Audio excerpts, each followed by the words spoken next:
Say, kids, what time is it? It's kind of like watching TV, but, in your car. Jay Stevens, Mike the Intern, talking about revenge this morning. Revenge? Whoa, yeah, going deep. I know. Plotting our attacks. If you years ago when I was in college, I had a really good professor who was like one of the guys that really taught me how to do audio stuff, Darcy, and he goes, you know what? You always press record. You never know what you're going to get. Yeah, always press magic. record. Thank God no one does that in here. Magic. Yeah, could you imagine? God, No. we would have been fired many years ago. Our careers would have been short-lived. It is Dark Side of the Stream. Today on the show, we are discussing kind of an older documentary that Jay put on my radar. I had known the story. I didn't know as much detail as the documentary gave us. It's called Long Shot. It was put out in 2017.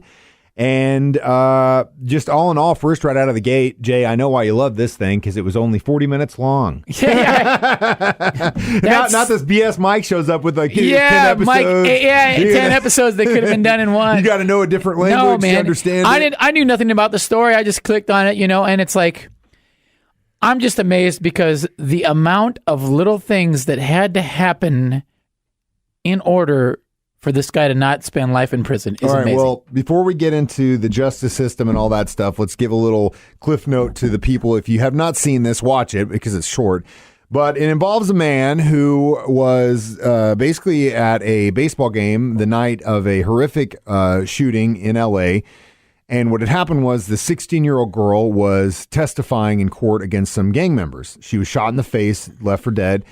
And right out of the gate, right there, you would think that the police would have gone after the people she was going against in court or she was testifying against, right? You would think that automatically, if you need motive, right? Why would someone kill a 16-year-old girl? Right, well, right. She's going after these guys. But no, they didn't do that. They went after this guy based on a composite sketch. Now, we'll get into the details and stuff later on because that needs to be paid attention to. Mike's getting heated already. I wrote notes down for this. But, so he gets charged with murder. The DA, who'd never lost a case, goes after him hard. The detectives go after him hard. He luckily finds this lawyer who goes to work for this guy. And you remember a couple weeks ago when we were talking about The Devil Next Door and I said, I want that guy as my attorney? Yeah. Wrong-o. I want this guy as my attorney. You switched attorneys already? I think I can actually afford this guy. So, but yeah, he does great work. He worked for his client and initially got the case dismissed and the guy was free to go. But the documentary is phenomenal. It involves not only the lawyer and the guy accused, but it also involves some TV / incredible people. We'll talk about them in a little bit. Dark Side of the Stream, discussing Long Shot from Netflix on 104.7 The Cave. Say, kids, what time is it? It's kind of like watching TV, but, in your car. Jay Stevens, Mike the Intern, back in the studio this morning. It's the Dark Side of the Stream on 104.7 The Cave, discussing the documentary Long Shot on Netflix. As I mentioned, I know why you like this, 40 minutes long, which it's a crazy, but that's, good if that's, I like some longer ones if there's longer time is needed. Tiger King.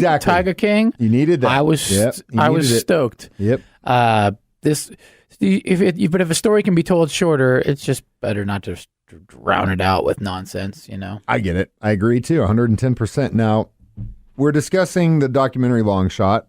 It's about a man who was convicted of a horrendous shooting in L.A.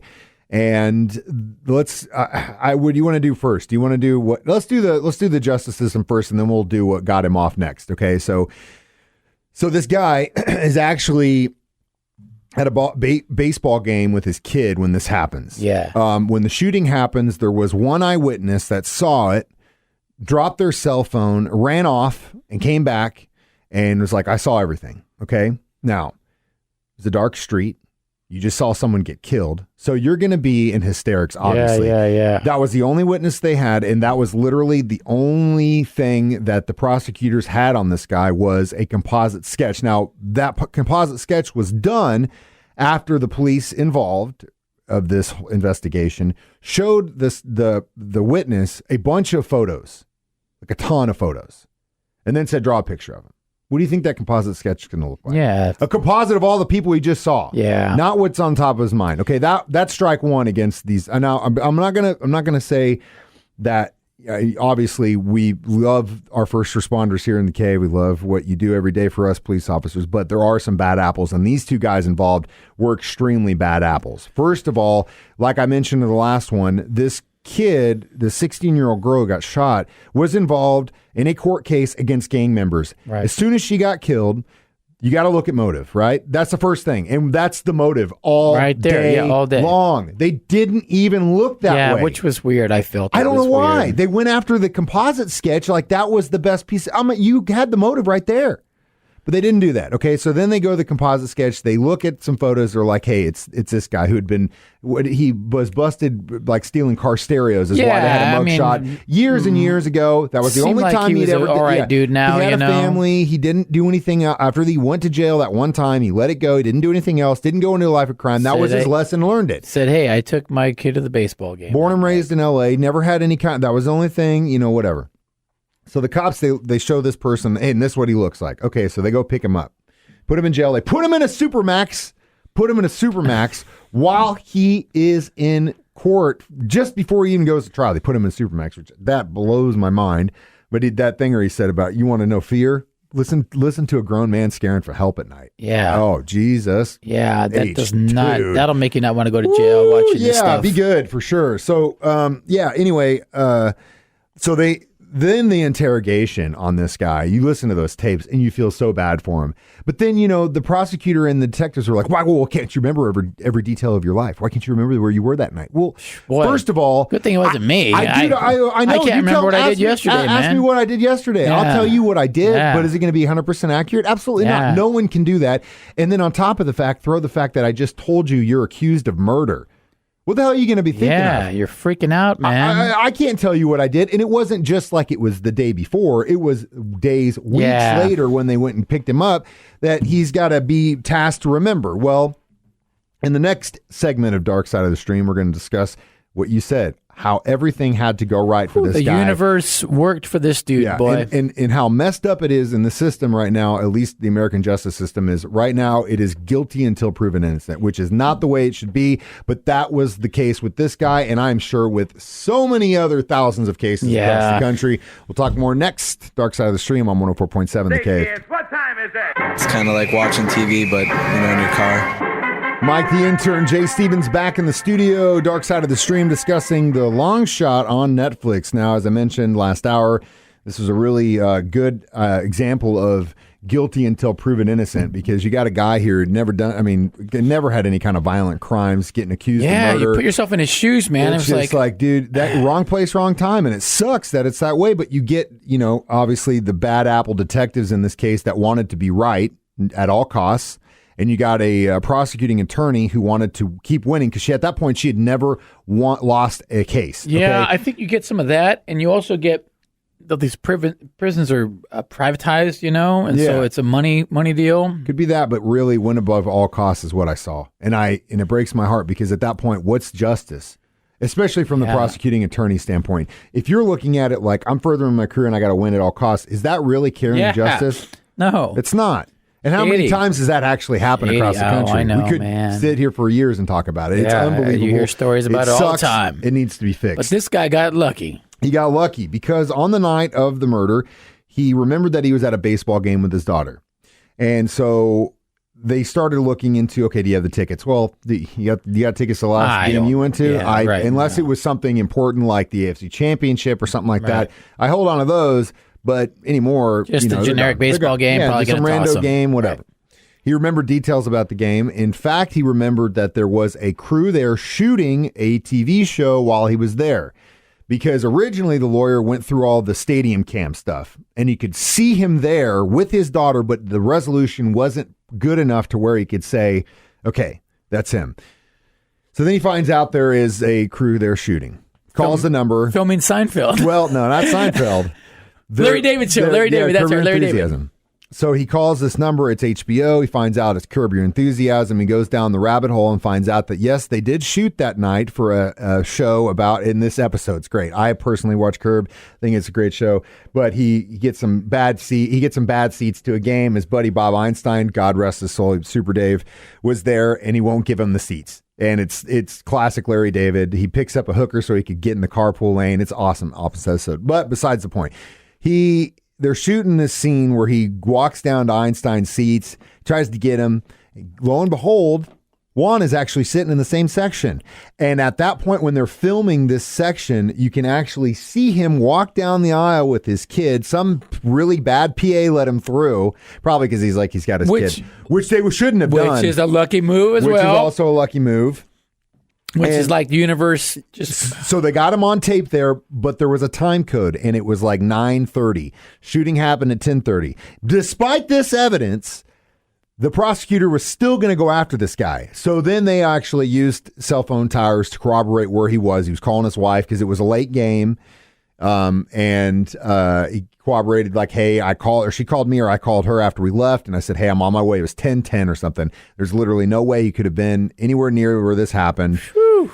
He got let go. The case was dismissed. And then lo and behold, guess what? The new detectives, because then it was obvious that the detectives involved in this were bad. And they did a bad job. The new ones went in, they looked at the motive, they said, hey, they went after the gang members, lo and behold, those guys are the ones that shot her. They all went down. They all are sitting in jail, 4 of them, and for the life in prison for what they did to the 16-year-old girl. And this guy gets off, thank God, and gets to go back to his family, which, by the way, he turns around and sues the Los Angeles Police Department and gets $375,000. As he should. He should. And so should his lawyer. But then if I was him, I would move. Because, you know what I'm saying? Like, now, okay, you might have a target, Well, again, I'd walk a straight line, boy. Well, and you don't want to live life like that. Yeah, I would move, take that chunk and go somewhere else. Take that chunk and move out to Missouri, buy a house with it. Whatever, buy some land, get the hell out, man, because it just isn't worth it. And like we said, across the board with this thing, it's guilty until proven innocent in some cases in the American justice system, and that is scary as hell because... I mean, dude, you're wrong place, wrong time. If some jerk is doing something he shouldn't, and he looks like Jay Stevens, and you're screwed. If you get locked up while you're trying to prove your innocence, it's really a gnarly uphill battle to try and, like, if you're out, you can try to get resources, and if you're stuck in jail, you're relying on other people to maybe get stuff done for you. Thank goodness this guy had a good lawyer. Like I said, call him. I need him on retainer, at least for the station.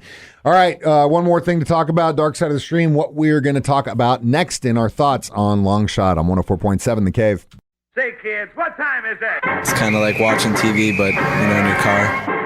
Mike, the intern, Jay Stevens, back in the studio, Dark Side of the Stream, discussing Long Shot on Netflix. I give this documentary a good 4.5 out of 5. Yeah, I'm in the same boat with you. It's a good one. It was great. I thought the documentary makers did a great job of telling their story in a short amount of time. They got everyone involved. Of course, Larry David was in this. He had a really good story. I love how Larry David is one of the coolest dudes ever. Funny cat, man. And oh my God. And like, when they're asking him about the story, he goes, yeah, I mean, if I'm out on a date with a girl, I tell her I got a guy off a murder rap, or if I'm at a party, I tell a guy, I love it. And it was good seeing Bob Einstein. They probably have a good bond, those guys. They hit Larry David and that dude, yeah, man. I wouldn't be surprised if Larry David hooked him up with something as well, I'm sure. Well, again, and it was a really cool thing because, they basically had to go to Larry David because the episode hadn't aired yet or anything, and this was all predating that. Yeah, and they had amazing. To get permission they got that footage released to them, and they did it, and because it was the right thing to do, and that's it. That's what it takes because we always say you see something, say something, and do the right thing. Well, in this case, luckily this guy had people, despite other people doing the wrong thing, that stepped up and did the right thing, and it allowed him, along with some luck, to get out of a really bad situation. The truth prevailed. That's which is what we want to see. The truth prevail. It's a good shot, man. I thought this was a good thing. And I've been on a roll picking some good ones. Yeah, you have been. Yeah. I know you don't want me to do this to you, but have you seen that samurai documentary on Netflix? Ooh, I did start to watch it. You did? Yeah. So are you interested in it? Yeah, I'll watch it. Okay, so this is my way to get you to watch Kurosawa. This is the way to get you to watch Kurosawa movies. Is it? Yeah. Hell yeah. Is this the gateway drug? Yeah, because if you're into this, if you're into like the samurai, like feudal Japan stuff, yeah. Dude. Some Kurosawa movies are going to blow your mind. Seven Samurai, Yojimbo, Hidden Fortress. Oh, my God. Oh, I'm going to take you on a trip. But I'm going to have to get you to watch subtitles, though. I'm going down a rabbit hole. Well, so the next thing, Dark Side of the Stream, we got a lot to watch. The Samurai. What's it called? Age of Samurai? Age of Samurai. Netflix. I can't wait to watch it in my kitchen while I'm cooking dinner. Jay will be watching it while he's playing poker. Yeah. Have a good day. And I'll see you next week. Remember, like, subscribe, Dark Side of the Stream, wherever you get your podcasts on 104.7 The Cave.